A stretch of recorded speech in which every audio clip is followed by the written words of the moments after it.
நாம இன்னைக்கு எங்க போறோம்னு பார்த்தீங்கன்னா டைகர் பார்க், பட்டையால இருக்கக்கூடிய டைகர் பார்க்குக்கு நம்ம வந்திருக்கோம். இதான் front view of tiger park. So நான் ரிசப்ஷன்ஸ்கிட்ட வந்துட்டு ஃபர்ஸ்ட் எனக்கு ஒரு பிக் டைகர் கிட்ட ஃபோட்டோ எடுக்கணும்னு கேட்டிருந்தேன்.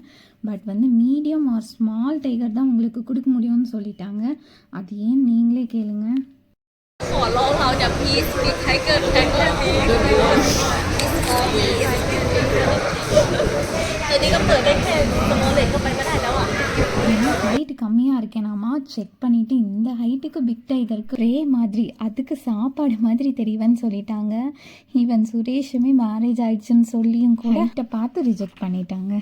அதுவும் வேற சொல்லி சொல்லி சிரிச்சுட்டே இருந்தாங்க. ரொம்ப இன்சல்ட்டாக போயிடுச்சு. சரி கொடுத்து வச்சது அவ்வளோதான்னு சொல்லிட்டு நானே கிளம்பிட்டேன். ஸோ அவங்களுக்கும் ரொம்ப ஃபன்னாக இருந்திருக்கும்னு நினைக்கிறேன். ஹாப்பியாக எனக்கு பாய் பாய் சொன்னாங்க.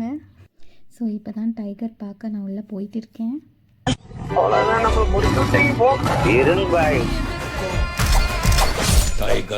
ஆனால் உள்ளே போனதுக்கு அப்புறம் தான் தெரிஞ்சது எனக்கு ஸ்மால் டைகரே அதிகம்னு. ரொம்ப பயமாக இருந்துச்சு, அதே மாதிரி செம ஃபீலாகவும் இருந்துச்சு.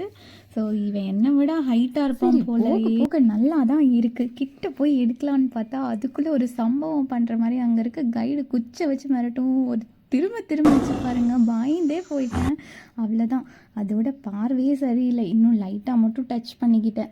புலி ட்ரெஸ்ஸை போட்டு புளியை பயமுடுத்தலான்னா அது என்ன பயமுடுத்திட்டு கொடி பறக்குது வேட்டக்கார வரத பார்த்து கொலை நடுங்குது துடி துடிக்குது நிலம் விலகுது